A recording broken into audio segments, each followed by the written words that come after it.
Okay. Well, good morning, everybody. It is Saturday. Last time I checked, it was like 2 degrees outside.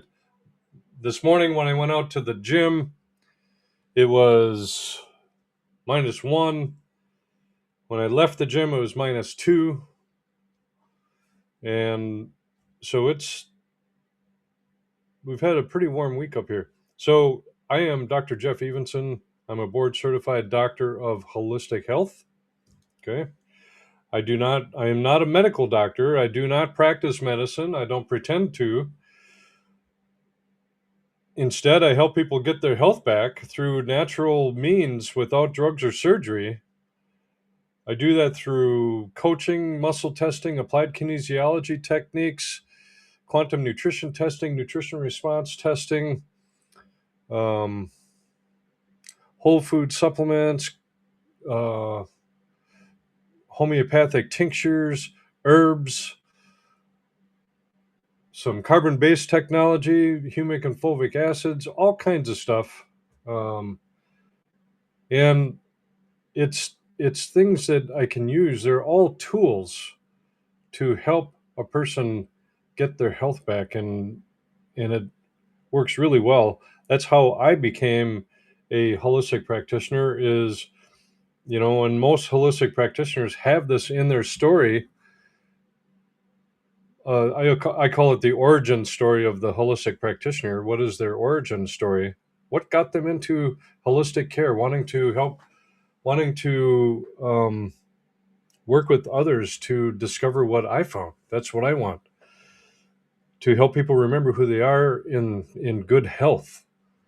And because a person did that for me way back in 2007, 2008 is when I had my first interaction with holistic care.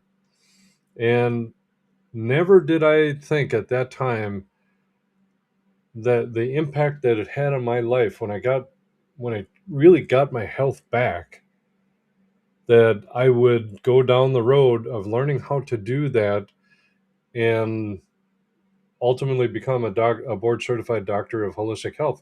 So I've been practicing almost 17 years doing this work. And folks, I love it. It's my passion, especially when I can sit across from people and just see the lights come back on in their body's energy and their health, and what motivates them, and what is making them go every day. And I think when I use the phrase help people remember, I think people, when, at least this was for me, when my health got, it just, year after year after year, just keeps pushing you down and down and down. And I kind of forgot who I was in that experience. And so when I got my health back, it's like, oh yeah, I'm Jeff. Okay. And so it's quite a thing to be a part of, I think. Now, I'm going to turn on the comments. I'd love to invite you to post a comment, say hi in the comments. Let me know where you're watching from, kind of thing. If you're able to do that, if you're driving, of course, don't do that. Grab your coffee. I put the show together today on wearable biometrics. Okay, we talk about the biometrics, and I'm going to tell you, I've got one right here, one device right here. This one is probably my favorite. Okay, and we're going to talk about this one too. I'm not going to sell you on any, tell you which one is best. I'll just tell you what my favorites are. But the Aura Ring is what I showed you. This is Aura Ring version 4. And we'll talk about what it tracks. And we all know that these devices, and I also wear a Garmin watch. Okay, so yes, I have 2 devices that I wear tracking my biometrics, because I can use that data to tell me what I'm doing right and maybe what I'm doing wrong or need to improve and all that kind of stuff.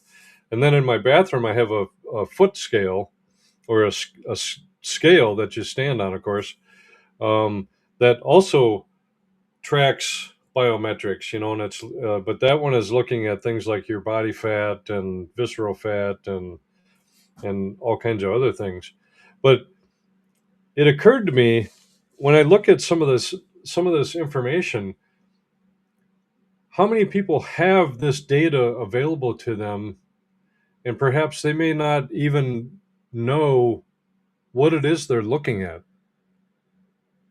It's like, great, I have all this data, but what is it? What am I looking at? Okay, so we're going to talk about some of that. And I've got my show notes here, and we'll go through it. And I'll try to share some pictures. It's so the show is going to be a little different because I don't normally talk about technology too much, and so I'm not sure how the flow is going to go with this. But bear with me. We'll get through it. Uh, and if you have any questions as we go through, put them in the comments, and I'll do my best to answer them up by the end of the show. Or I can get if I don't know during the show, I'll tell you, and I'll post it in the remarks later. But so grab your coffee and let's dive in. Today I call it. I want to talk about something fascinating, okay, and a little dangerous, and incredibly powerful if we understand it correctly. Okay, we are living in the first moment in human history where ordinary people can measure their biology in real time.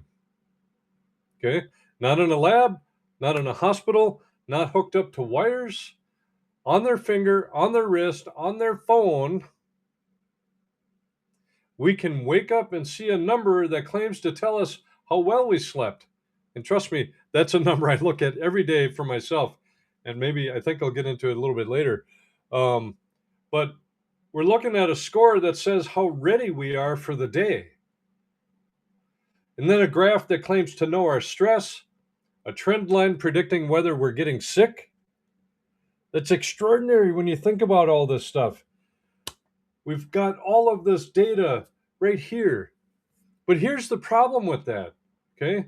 Most people are collecting the data without understanding the language their body is speaking. They're staring at numbers like they're a report card. Good score? I'm healthy. Bad score? I'm failing. And that is not what these devices are telling you. They're not judging you. They're translating you. Your heart rhythm, your nervous system, your recovery capacity, your resilience. They're showing you patterns your body has been whispering for years. And for the first time, you can see the whisper. That's the gift. Okay? But it's also the trap. Because if you don't understand what the signals mean, the data becomes anxiety instead of clarity. People start chasing scores instead of chasing healing.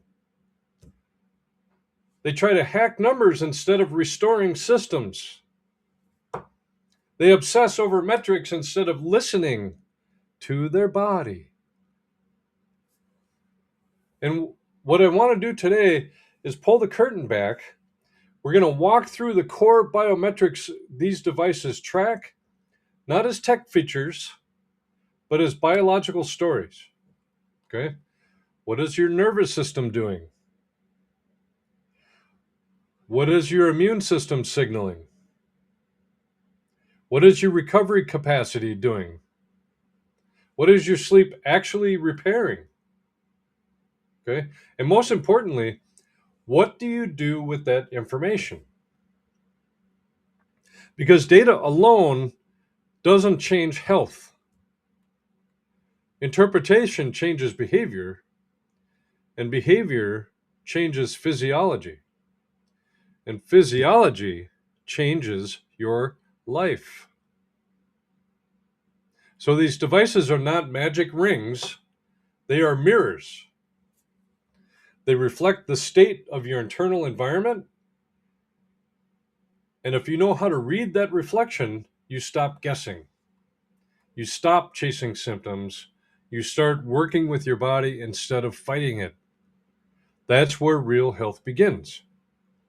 So today we're decoding the numbers, not to make you dependent on a gadget, but to make you fluent in your own biology. Okay? We're going to start with my favorite one. Let's start with the foundation of everything, sleep. And if you're just joining the show, throw in the comments where you're watching from. We have Janae Pop from McGregor, Minnesota. That's actually north of where I'm physically located for my practice. It's not too far, maybe less than an hour. All right. Now, here's why sleep is my favorite metric to measure, because for the last, 4 or 5 months, my sleep, I'm going to just say it, my sleep has been shit. The dominant feature of my sleep has been shit. Okay? I was getting little to no deep sleep and constantly figuring out what the what I needed to do to improve that, aside from making sure I get to bed at the same time every day, get up at the same time every day, put good structure in. I've gone through the phase of putting up darkening curtains in my bedroom. I have no TV or anything like that in my bedroom. In fact, my bedroom is pretty stripped bare. I think I talked about it on the show last week. It's pretty stripped bare of electronics because of the electronic magnetic frequencies, the EMFs that were impacting my sleep. I wear a hat that's lined, it's got a silver mesh lining in it that helps block electronic frequencies from coming in. And I'm doing all the things, and I'm looking at my sleep number coming through my Aura ring, and things really started to jump up. Hey, Darla, good morning. Darla's down in Wisconsin. So I would look at this, and my deep sleep was it when I started wearing the hat. My sleep improved a little bit better than it had been all summer in a long time, really. And it's like, okay, I'm onto something here. Um, and when you can sleep better in terms of the deep sleep, my mental clarity was coming back stronger, and each day was getting easier to get through. But there was still something missing, and I think I finally picked up on it this past week. And it has to do with the food that I was eating. Okay. But since I shifted my diet, my trainer, I'm working with a fitness trainer. And when I started working with him, I was largely eating a carnivore diet. Okay. Because I discovered long ago that my sweet spot for feeling good was always eating mostly meat. Okay. Um, but he felt with the type of training that he was going to be putting me through, with the strength training and the cardio, that it'd be essential I put carbs back into my diet. So I followed his direction, put the carbs back in, and my my food metrics, everything, my sleep numbers, it's all been crap. And so last week he and I had a good heart to heart, one-on-one conversation. And he goes, Jeff, I'm gonna I'm putting you back where you started, largely eating carnivore. And he gave me a very specific sequence to eat. And let me tell you, since I shifted taken most of the carbs out of my diet, my sleep has been incredible this week. Wow, incredible. Okay. And so it's just a testament again to the food that you're feeding your body, and everybody is different. Okay. And I'm hoping that my trainer will recognize, and I believe he does know this. Everybody's different. Um, it may take some time to figure out just the right balance and combination for a person. Okay. So let's dive into the sleep here. You heard my story enough, but we'll start with the metric that almost everyone looks at first, and that's sleep. Okay. Not because it's trendy. All right. Not because devices made it popular, but because sleep is the single most misunderstood pillar of health in our culture, in modern culture. We treat sleep like it's an optional downtime, like a pause button, like something we squeeze in after the important parts of life are done. But biologically, sleep is not passive.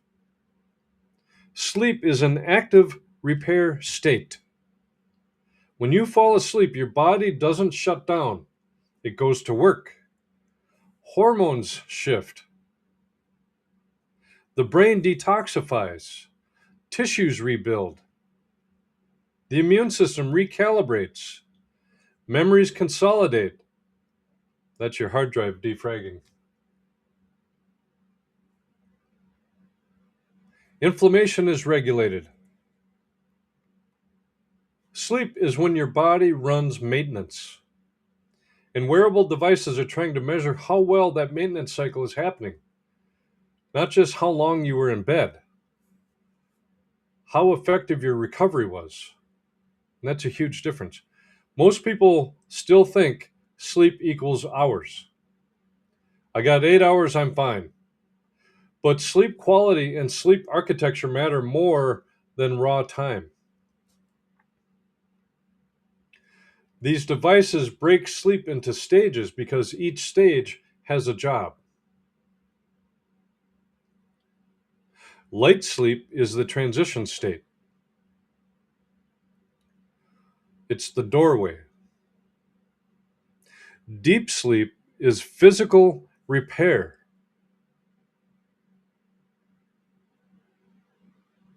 And so this week, I have gotten more deep sleep since I made the shift in my diet than I have uh, over the whole summer.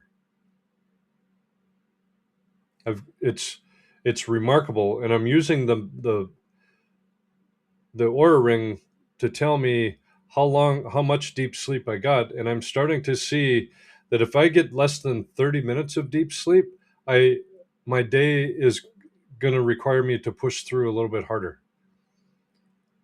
There were times before I shifted my program that I would have 1 minute of deep sleep or zero, and those days were just exhausting for me.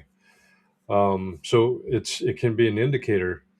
Um, Deep sleep is physical repair. That's where growth hormone surges. That's where muscles rebuild. That's where cellular healing accelerates. Okay. Now, the next category is REM sleep. It's neurological repair. So in REM, your brain, your nervous system, your brain is going under repair.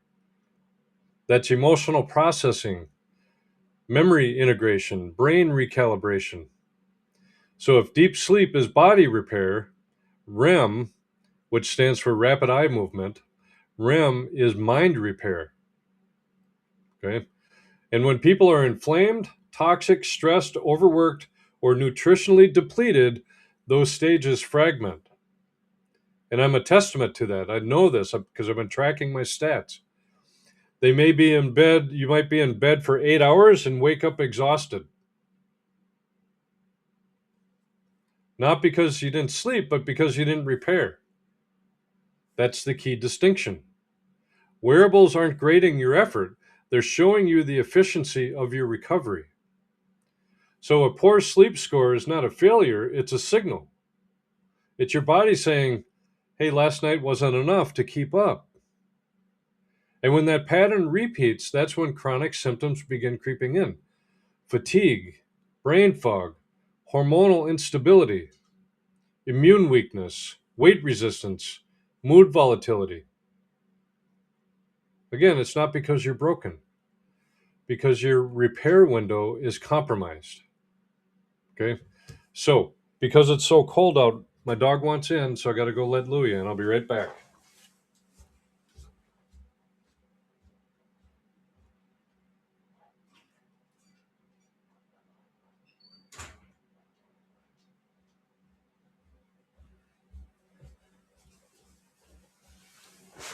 Thank you for that Louis break.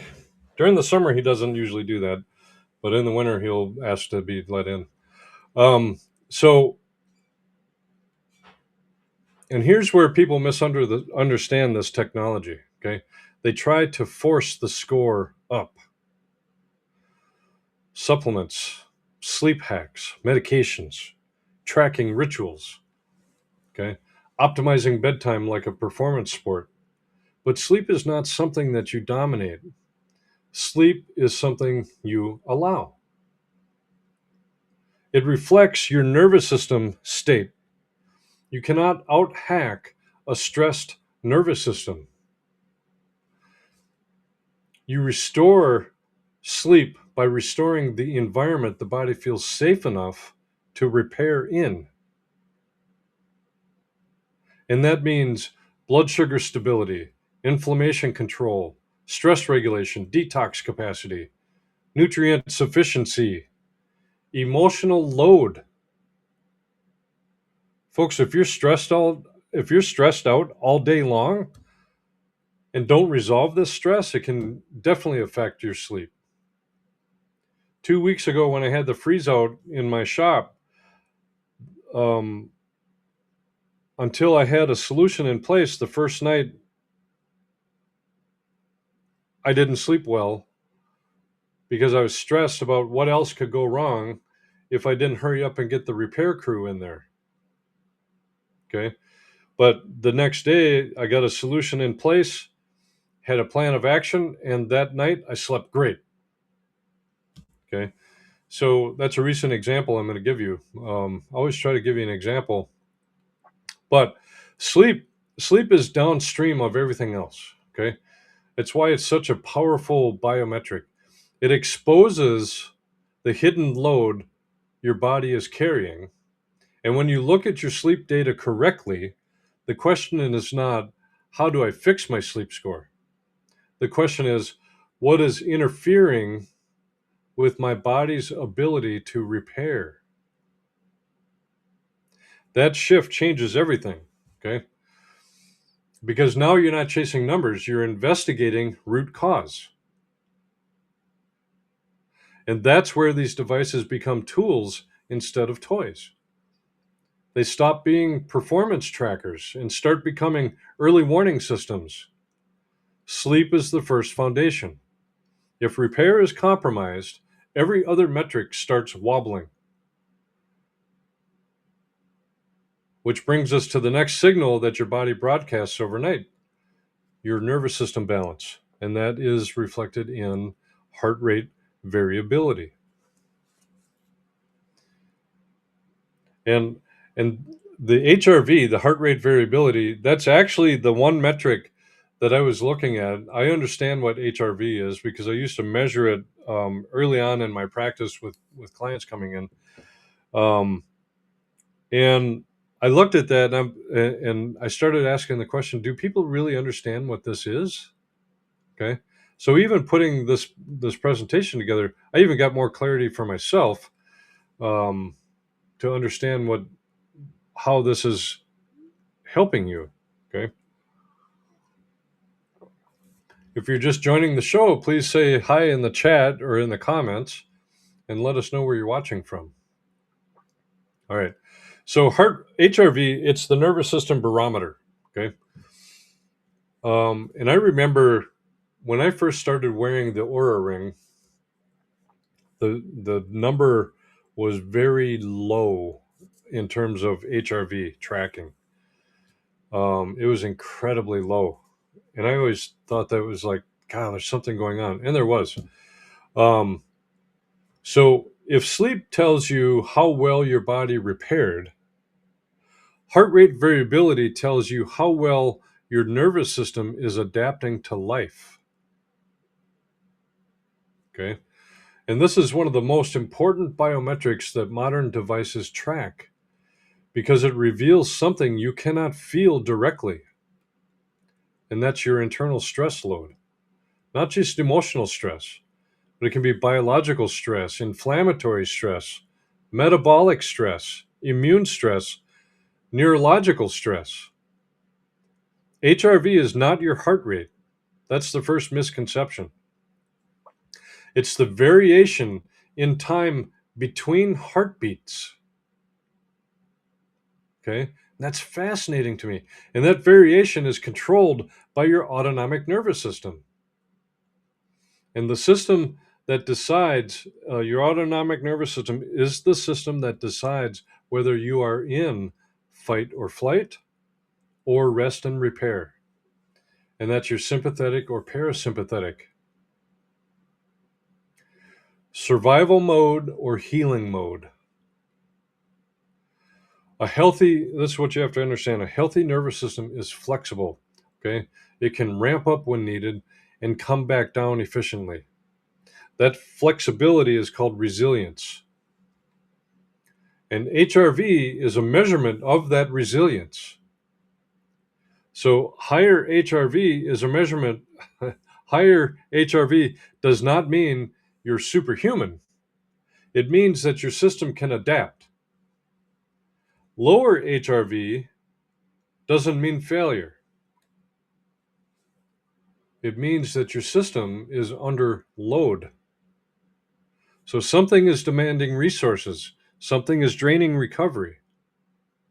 And the body is prioritizing survival over restoration. It will do that. And that's the part that people miss. HRV is not judging performance, it's revealing allocation, where your energy is being spent. So when HRV trends downward over time, it often reflects chronic inflammation, poor sleep architecture, gut stress, toxic burdens, overtraining, emotional overload, blood sugar instability, hidden infections, hormonal strain. It's one of those things, your body is fighting battles that you may not consciously notice yet. And this is why HRV is such an early warning system. Symptoms show up late, but HRV shifts early. You might still feel fine, but your nervous system is already compensating, already tightening, already conserving. It's like watching the fuel gauge drop before the engine sputters. And here's the crucial teaching moment. You cannot bully your HRV upward. You don't grind your way to recovery. Instead, you create conditions that allow recovery. And most of us don't want to create those conditions. We want to force that change. We want to just be stubborn and in spite of our bodies, just keep pushing forward and keep pushing stuff at it instead of just taking a step back and going, you know what? I might actually need to give my body some time and recovery.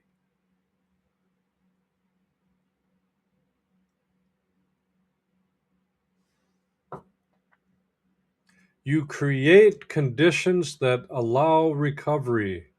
You're going to look at your breathing patterns, your nervous system regulation, inflammation control, proper nutrition, adequate minerals, digestive efficiency, emotional decompression. And folks, this one, here it comes, real rest.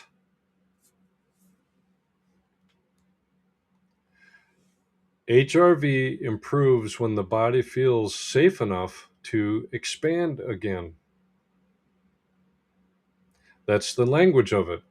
Expansion versus contraction. When the nervous system contracts long enough, people normalize stress. They think, this is just adulthood. This is just getting older. I did a post on that earlier in this week because I'm getting tired of people telling me, well, I feel this way because I'm just getting older. I'm 60 years old and I'm going to throw that card out and throw a flag on the play right away and say, bullshit. You're not getting older. You're getting fucking lazy. You're not taking the time to turn things around. You're not willing to look at what it's going to take to recover that body. And I apologize if I came across pretty harsh on that. but I've seen it enough. I've seen enough people over the years, over 17 years. Yeah, I'm just getting old. Bullshit.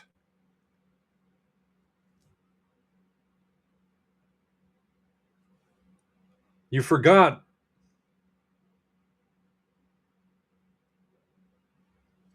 You forgot what it takes to stay healthy.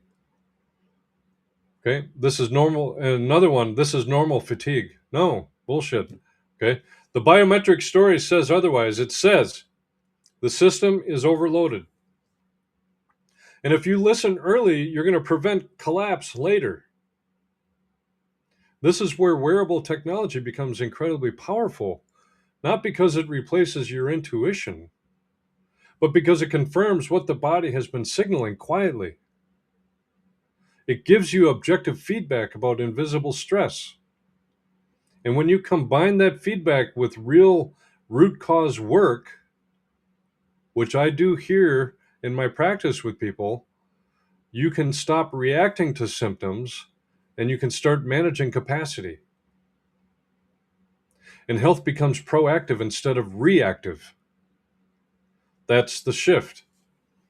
So, which brings us to another signal that pairs directly with HRV, one that shows how hard your body is working even when you think you're resting, and that's the resting heart rate.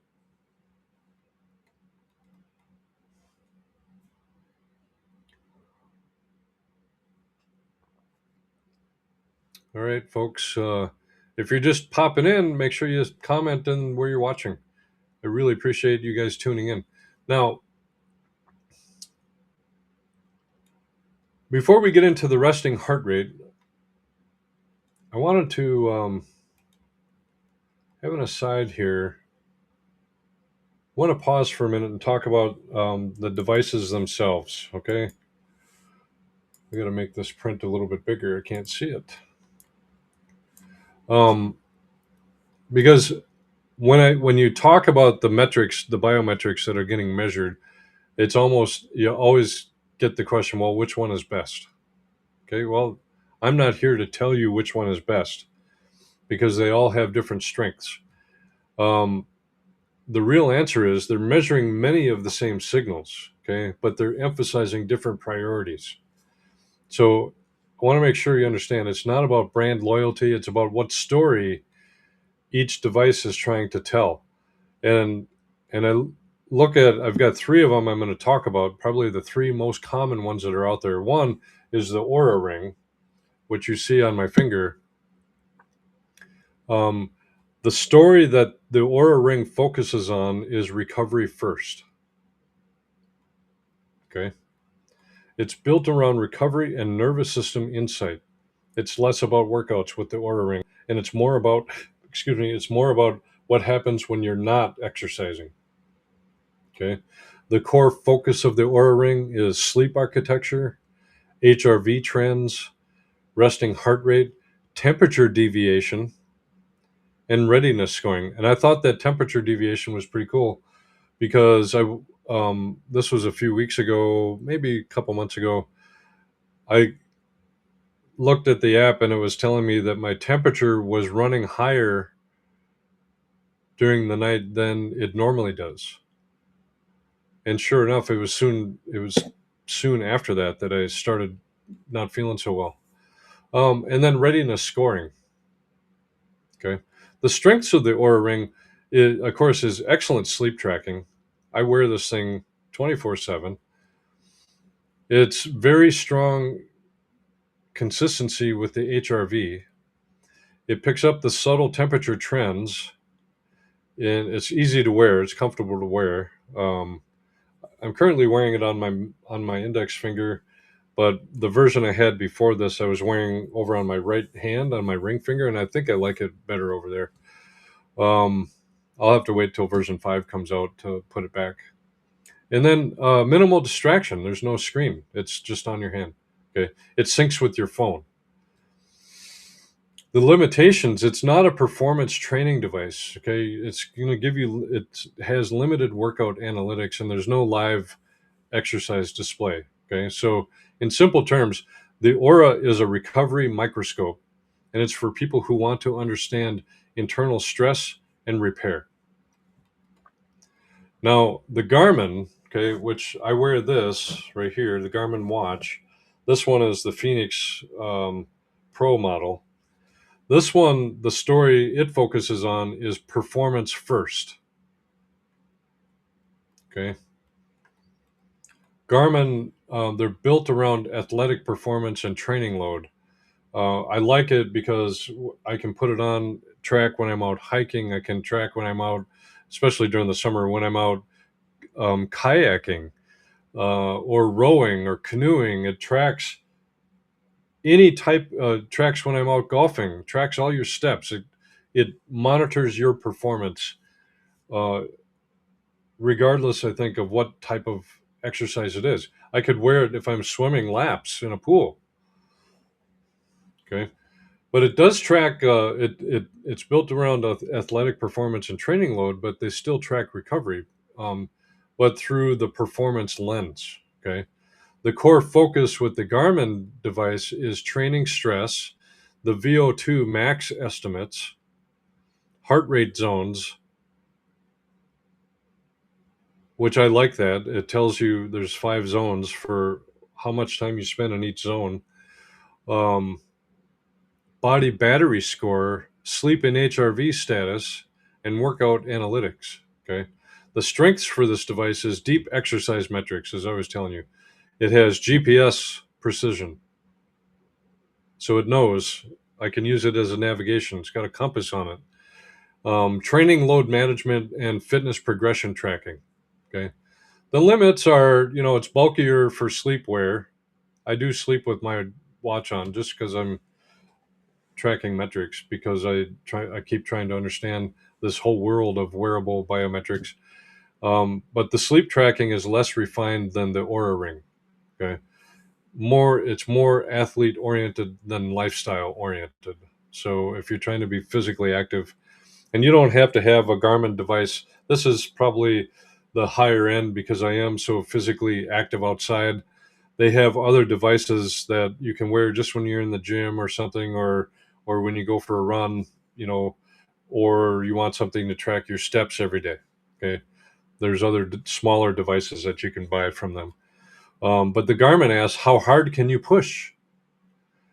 And the Aura Ring asks, how well did you recover? Both are valid, but different philosophy. Okay. And then the third one is the Fitbit. That's a lifestyle balance. That's the story focus, lifestyle balance for Fitbit. Fitbit charge devices sit in the middle, kind of between the two. They're built for general wellness and habit awareness. The core focus is steps and activity, sleep scoring, heart rate tracking, stress management, daily readiness, calorie burn estimates. The strengths now with the Fitbit is beginner friendly, good lifestyle tracking. It's an affordable entry point and it gives you habit awareness. Okay. The limitations are it's less precision on the HRV analysis. You get fewer deep recovery insights and simpler interpretation layer. So Fitbit is about behavior awareness, movement, sleep, and routine, and it's kind of a gateway device for people entering biometric tracking.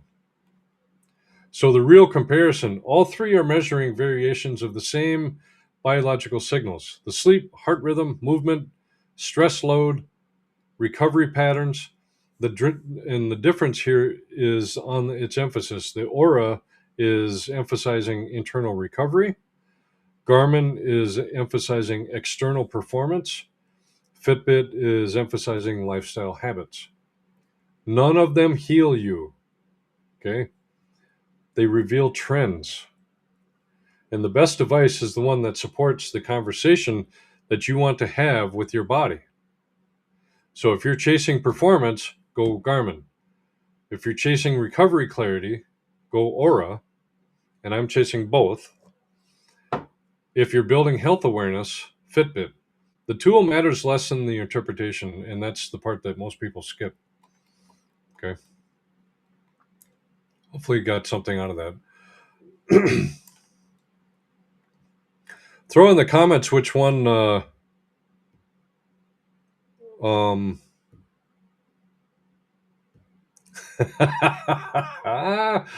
I just looked at the comments. Darla, comment on there if I can post that on the screen, and I'll share it with everybody. Can I show that on the screen? It's already in the comments, so it'll show up when it gets posted. So Darla, she says she repeated my harsh statement, and I hear my husband comment from the other room. Tell him I am going to go and see him. Okay, I love that. Um, I really love that because I believe sometimes when I'm doing my show, I will say something that somebody needs to hear. And sometimes I don't even realize it's coming out of my mouth, and the words left my mouth before I can catch them back. Um, but yeah, sometimes it's all about it's time to shit or get off the pot. All right. Um, all right. Janae is saying she uses Apple Watch and her sleep number bed for tracking. That's awesome. I've heard the sleep number does all that. That's pretty cool. Um, yeah, there's so much. There's so many tools out there that we can use.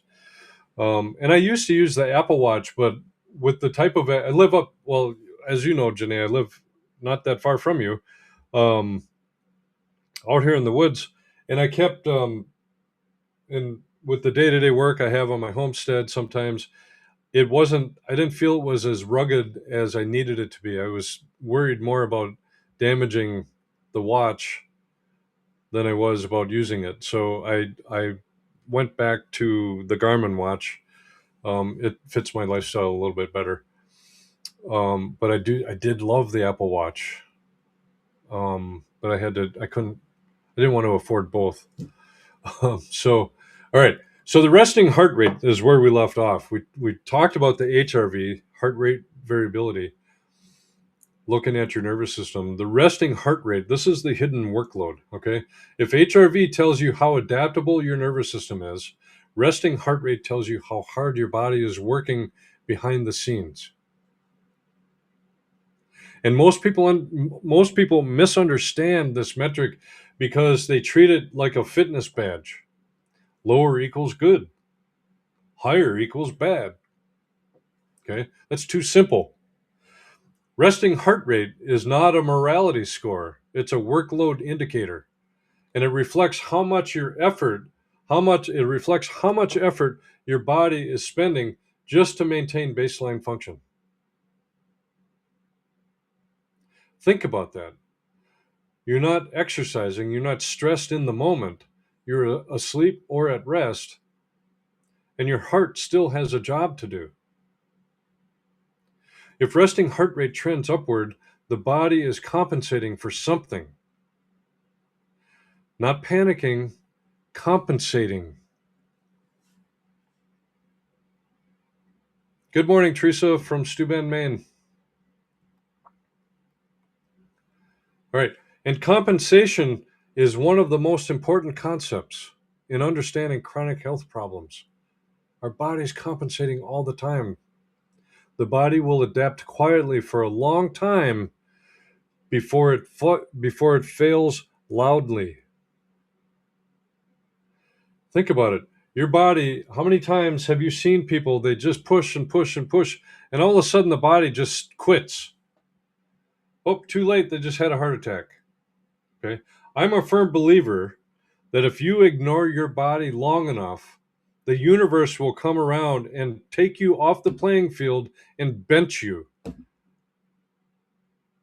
And you get benched because of how you've been ignoring the health of your body. You get benched because you're not managing stress. You get benched because you're not paying attention to the things that are important in life. The universe is going to say, and it's benched me many times in my life, it's going to say, oh, you're not paying attention, off the field. And it will take you out.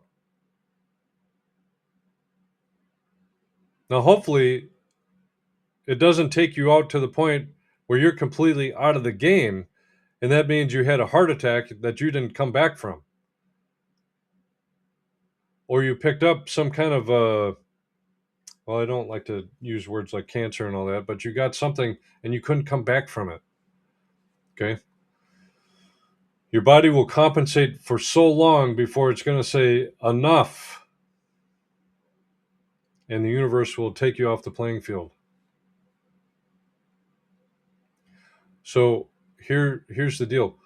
A rising resting heart rate can signal that inflammation is increasing, that your sleep debt is accumulating, illness is brewing, immune activation is underway, hormonal strain, dehydration, overtraining, emotional stress, toxin load, blood sugar instability. It's not one thing, it's a stress index. It's a reflection of how much background work your system is carrying. And this is where wearables shine. Okay, they reveal trends, not moments. Anyone can have a bad day, I get that. But when your resting heart rate creeps upward over weeks, your body is waving a flag. It's saying, I am working harder than I should to maintain equilibrium. Okay. Now, my recovery rate, my resting heart rate, before I switched my food to where it's at, was above 65. It was 65, 66 when I slept and all that kind of stuff. Now I'm down to 55. Okay. When I made a change in my lifestyle again.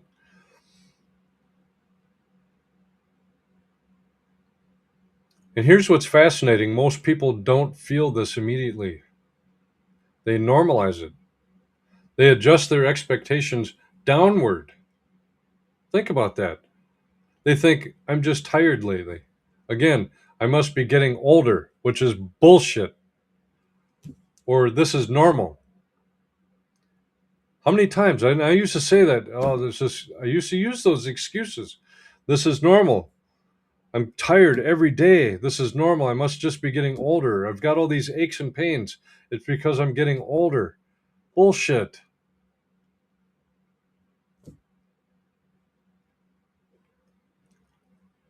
It's not normal. And here's my story. I explained this to somebody yesterday. When you start getting older, you have one of two paths that you can go down. Okay. And you have to decide what your motivation is to go down each one. Now, if you want to go down the path that leads you into healthy older years where you have your mental faculties, your physical faculties, all of that, and you're doing just fine, then you have to start today to get your health back on track. And the challenge is having the awareness of then you have to keep it on track. And you'll go into your sunset years nice and healthy. The other track is if you don't do anything to start today, it's never too late to start today to get your body back into balance, get the health back. Then at some point, somebody's going to put you in assisted living. And at some point, someone in assisted living is going to help you toilet and have to wipe your ass for you. So you choose what you want your older years to look like. And of course, there's no guarantees. I recognize that I could choose path A, door number one, to be healthy and have a successful older years and all that. I understand that I could do all the right things and still die tomorrow.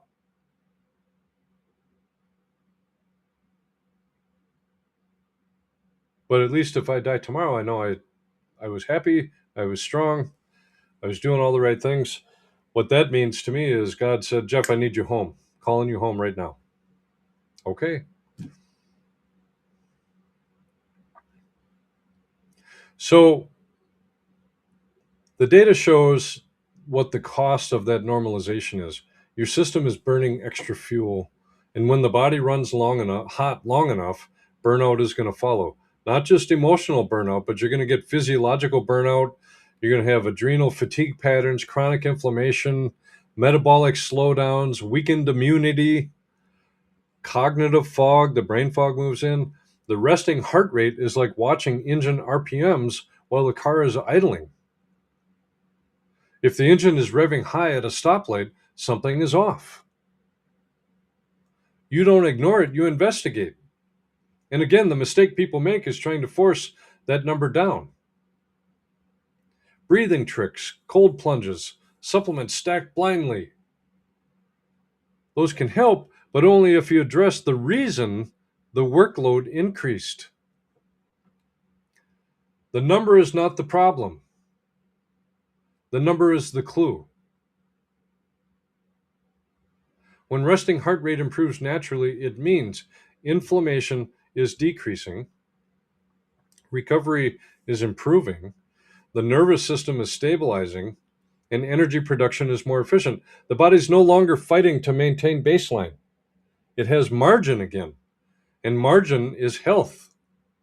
Margin is the difference between surviving and thriving, which brings us to another signal that often predicts illness before symptoms appear, and that's the body temperature deviation. We'll do that next. Um, but there was a point I wanted to make here. Let's see.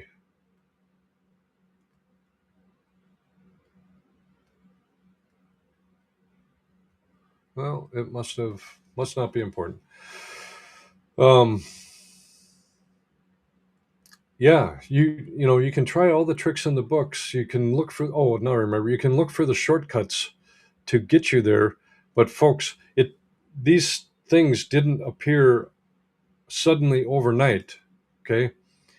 And to unwind the shit that you've walked your body through for your whole life is going to take some time. It does not happen overnight. You have to take time to unwind the things so your body can repair and rebuild. The body's very intelligent. God gave us that gift. It knows how to rebuild itself.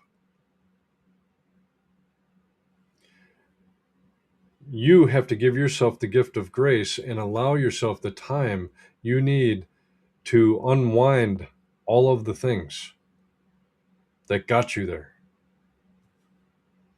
And that's how it folks, I'm telling you, it helps to work with a holistic lifestyle coach, who's someone who can be there to coach you and teach you and mentor you and guide you to get through back on track.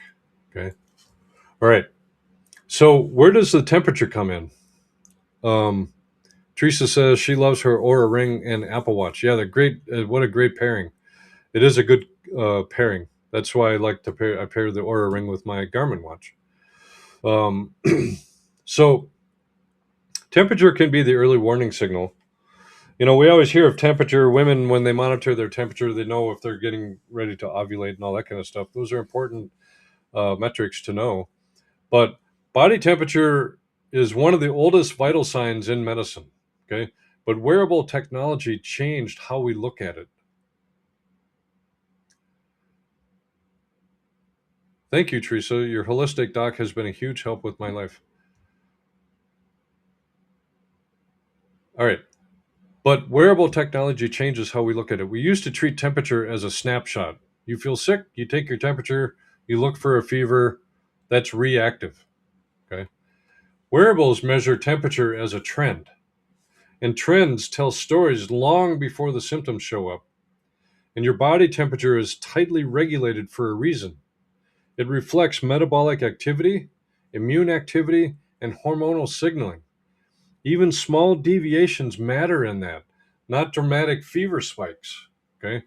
Subtle shifts, fractions of a degree. That's where the intelligence lives.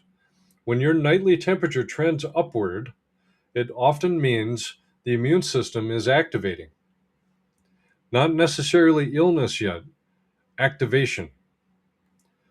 And when that happens, the body is responding to something.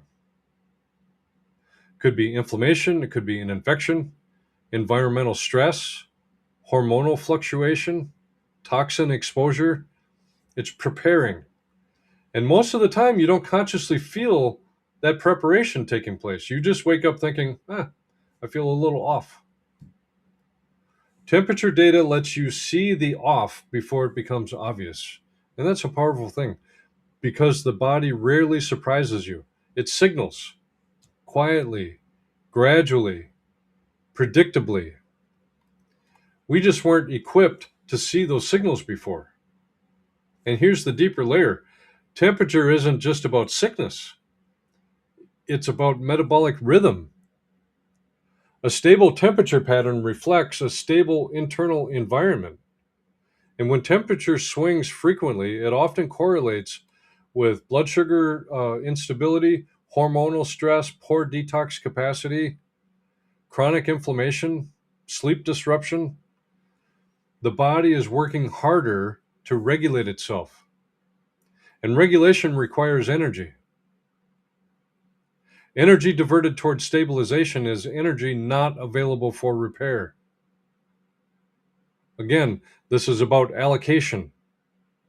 So, where is your physiology spending its resources? Temperature trends answer that question. And here's where interpretation matters. People see a deviation and panic, okay? But temperature is not a verdict, it's a forecast.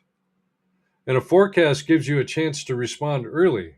Rest more, hydrate better, reduce the inflammatory load, support the immune system, slow down instead of pushing harder. The wearable becomes a conversation with your biology, not a diagnosis, a conversation. And when you learn to respond to early signals, you can prevent escalation. Most chronic illness is not sudden. As I said, it's ignored whispers stacked up over time. Temperature tracking turns those whispers into visible data, which brings us to the composite metric many devices calculate, the one that tries to summarize all of these signals into a single message. And that number is readiness. Okay, so readiness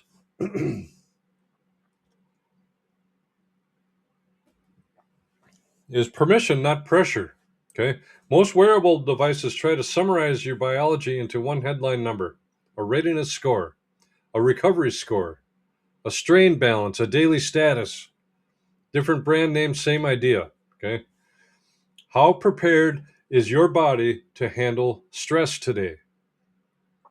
And people immediately turn that into a performance challenge. High score, I should push. Low score, I'm failing. Folks, that's the wrong interpretation. Readiness is not a judgment, it's permission. It's your body's way of negotiating with you. It's saying, here's what I have available today, not what you should prove. It's what you can sustainably spend.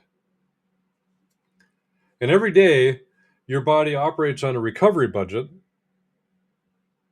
sleep deposits, nutrition deposits, emotional deposits, movement deposits, rest deposits, stress withdraws, work stress. Oh, the stress withdraws. So the recovery budget was sleep, nutrition, emotional, movement, rest deposits. Okay. Now stress withdraws, which would be work stress, inflammatory stress, toxic stress, mental stress, immune stress. And when those withdrawals exceed deposits long enough, the system tightens up. That tightening shows up as lower HRV, higher resting heart rate, temperature deviation, fragmented sleep, and poor readiness. Not as punishment, but as protection. Your biology is conserving. It's saying, I need margin here. And the healthiest people are not the ones with perfect scores. They're the ones who respond intelligently to the fluctuations. They adjust. Push days exist. Recovery days exist. The problem is modern culture glorifies push days. We celebrate the grind, but we ignore the restoration. And when we wonder why burnout feels inevitable, wearable data is teaching a forgotten rhythm. Stress and recovery must alternate. That's how adaptation happens. That's how athletes get stronger. That's how the nervous system stabilizes. That's how hormones rebalance. That's how inflammation resolves. Adaptation requires oscillation. You cannot live in expansion forever. You must return to restoration. Readiness scores are reminders of rhythm, not commands. But when interpreted correctly, they don't limit you. They protect you from self-sabotage disguised as discipline. And this is where the philosophical piece matters. A device cannot feel your life. It cannot measure purpose. It cannot measure joy. It cannot measure meaning. It only measures load. You still bring intuition to the conversation. The healthiest relationship with biometrics is a partnership. Data plus awareness. Science plus self-knowledge. The device is a mirror. It reflects patterns, but you decide how to respond. And when you combine wearable insight with root cause healing, you stop chasing symptoms and you start managing energy. You start protecting capacity and you start living in rhythm instead of reaction. That is where real readiness looks like. Not a number, but a system that has margin. Okay. So, in closing, the mirror and the root. Okay. So, if you step back and look at everything we talked about today, sleep, HRV, resting heart rate, temperature, and readiness, none of these numbers exist to impress you. They exist to inform you. They are signals from a system that is constantly trying to survive, adapt, and repair. Your body is not fragile. It is intelligent. It is dynamic. It is always negotiating with the environment you place it in. Okay. And what wearable technology has done is give us a window into that negotiation. For the first time, people can see the cost of their lifestyle in real time. Not years later, not after diagnosis, not after collapse, right now. That's an opportunity. But it's only an opportunity if you understand the difference between tracking and healing. Tracking reveals patterns. Healing resolves causes. Okay? A device can tell you that recovery is poor. It cannot tell you why inflammation is high. It can show nervous system strain, but it cannot remove the burden stressing the system. It can highlight sleep fragmentation, but it cannot repair the biological terrain interfering with restoration. And that's where real health work begins, not with the number, but with the question behind the number. What is my body trying to compensate for? Because symptoms are not random. Fatigue is not random. Poor sleep is not random. Stress overload is not random. Inflammation is not random. They are adaptive responses to an environment that needs correction. And when you approach biometrics as clues instead of grades, then you stop judging yourself and you start investing or investigating your physiology. That's empowerment. It's not dependency on technology, it's fluency in your own biology. And that's the heart of what I do. I don't treat scores. I help people understand the root patterns underneath the signals. Why the system is overloaded, why recovery is compromised, why inflammation is persistent, why energy production is failing. When you fix the terrain, the numbers follow, not the other way around. Health is not built by hacking metrics. It's built by restoring systems. And when the systems are restored, Sleep improves naturally. HRV rises naturally. Resting heart rate settles. Temperature stabilizes. Readiness returns.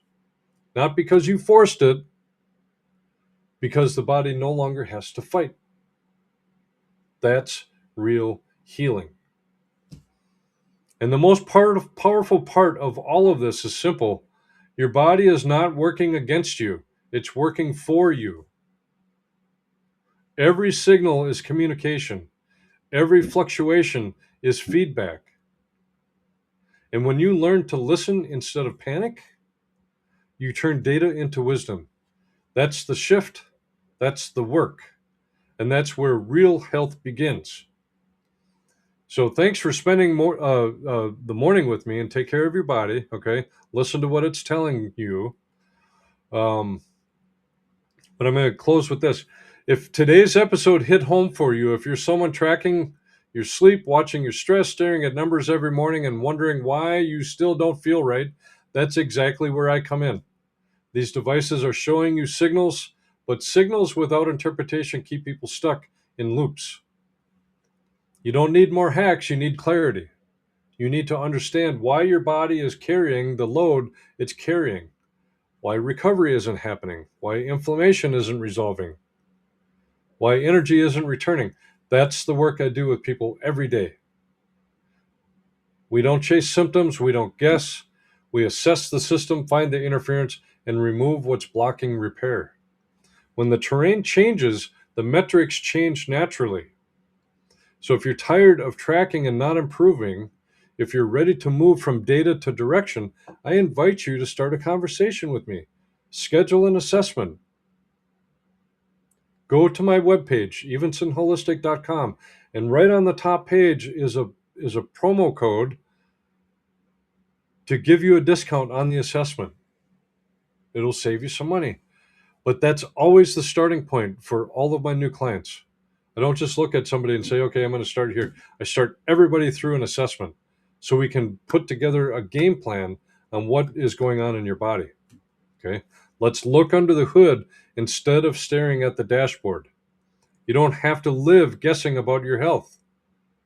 And you don't have to fight your body to feel better. Your system wants to heal. Sometimes it just needs the obstacles removed, and I'd be honored to help guide that process. Okay, so I'm going to put my website link in here in the comments. Hopefully it goes in there. Okay, yep.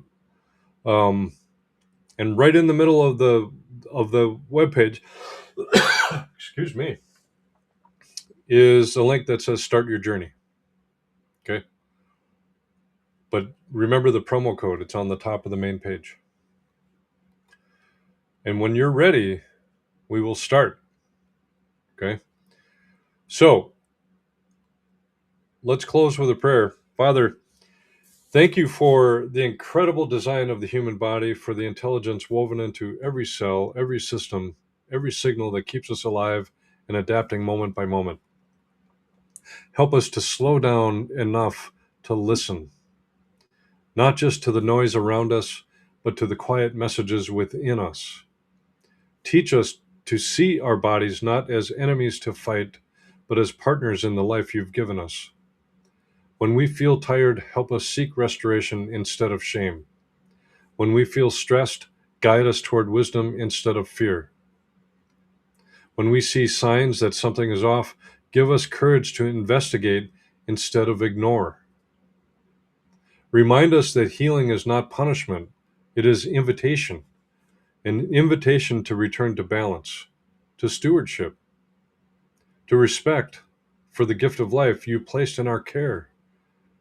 Grant us clarity where there is confusion, patience where there is frustration, and humility to ask for help when we need guidance. Bless everyone listening today, strengthen their bodies, calm their minds, restore their energy, and draw them closer to the peace that comes from living in alignment with your design. We trust that the body you created wants to heal. Help us cooperate with that healing instead of resisting it. And let everything we do with our health become an act of gratitude for the life you've given us. Amen. So that's it for the show today, folks. I really appreciate you listening. Um, Let me know if you got something out of this topic. Hopefully you did. Throw it in the comments. I would appreciate it. And today was episode 85. I can't believe that I've done this for 85 Saturdays. Okay. A couple Sundays here and there, but mostly Saturdays. And I have fun doing the show. And if there's something that you would like me to talk about specifically, throw it in the comments too. You're welcome, Darla. And because I can, I make these shows up on the fly sometimes based on what I see during the week and what comes up. But I can certainly get topic specific if there is a request. So I will talk to you guys later. Love you guys. Thanks for tuning in, and we'll see you next week.